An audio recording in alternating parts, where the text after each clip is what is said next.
we went to the local store, and the guy came out, and my dad said, "Well, we'd like to look at a Gibson Les Paul Custom," and he showed it to us and said that'll be $800. Wow. And my dad thanked him, walked out the door, got in the car, and I said, I could see by the look of his face, I was like, "What's eating you, Pop?" And he said, "Son, our family car didn't cost $800." $800, that's right.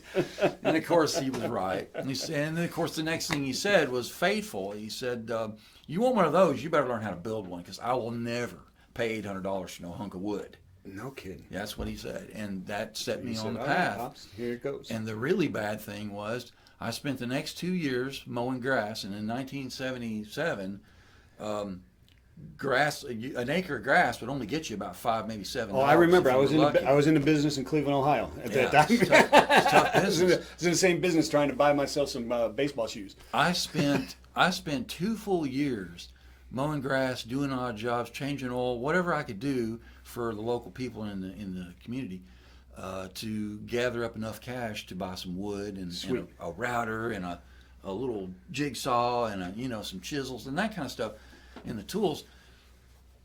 And one of the things that I ended up doing was I went to a little place called Brainerd Village or Brainerd Hardwoods. Yeah, okay. Right here in Chattanooga. Yeah. And I told the guy, I said, "I'm looking for some rosewood." And he says, "What do you want it for?" And I said, "Well, I'm building some musical instruments, I hope." And he said, "Well, I got something back here if you're interested, but I'm only going to sell all of it. I'm not going to sell just one piece." I said, "Okay, let's see what you got."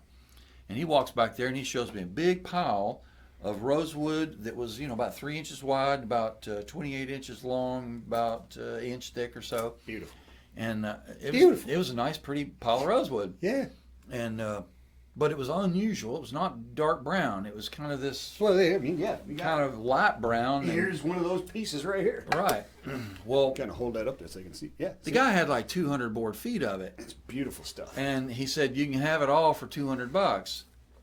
And well, I just happened to have $200. just happened to mow 50 yards. Okay. So we load up, and literally I still have one last board of that stuff. But Yeah, that's you last do. There's board. one last back there, There's because I one was last back here board with this and I back said, there. I thought I got the last board foot, but Yeah. no, there's one left. But there's a possibility it may not fly because it's got Oh, it's got that it's little- got a snipe in it, Yeah, and it's it got may a not fly. But there you go. It took me literally 40 years to use all of that wood. It took you 40 Yeah. years for 200 Well, feet. and not because I wasn't building Well, a lot right. of guitars, but because people would look at that wood and go, "I don't know what that is. It That's doesn't what look right. it doesn't look It's right." not dark brown." Yeah, I love it. I think it's absolutely. It's- Playability is Every amazing. guitar The I've tone made is awesome with it on has it. been just top notch. It's spot on. I absolutely love it. That's the story of Brutus the guitar, which is I built 11 of those guitars, and number 12, I built 12 of them. That was the idea. It was anytime I did something, I did it in a batch of 12 if I could. okay. And number 12 is still laying on the shelf back there. But Awesome. that's number 11.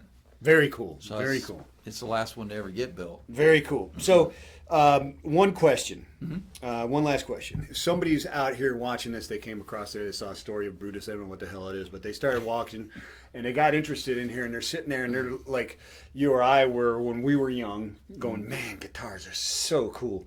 I want to get into doing that type of stuff because it's a passion." Would you do it again? I would, but I'd probably do a few things a little differently. Just simply because doing it the way I did it was too hard. Yeah. It was just too hard.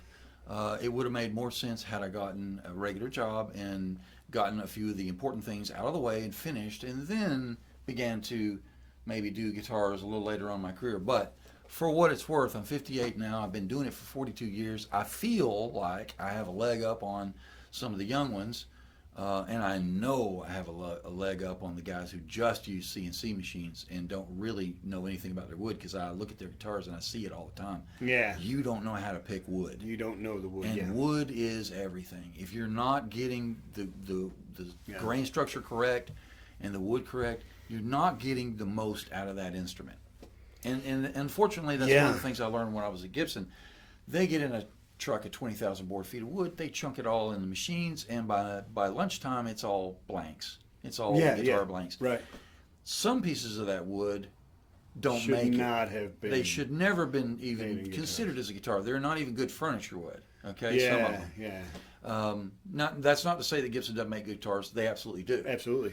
But there is definitely a difference between mass manufactured, or what I call cookie cutter guitars, as opposed to a master luthier who sits down, listens to the piece of wood, all the pieces of wood that he puts in a guitar, and tries to get those pieces to marry together in such a way that the tones are complementary and not detracting. Because it's possible to put one piece of wood that makes one tone with another piece of wood that makes another tone. Absolutely does not work right. And you can ask any violin builder and they will agree.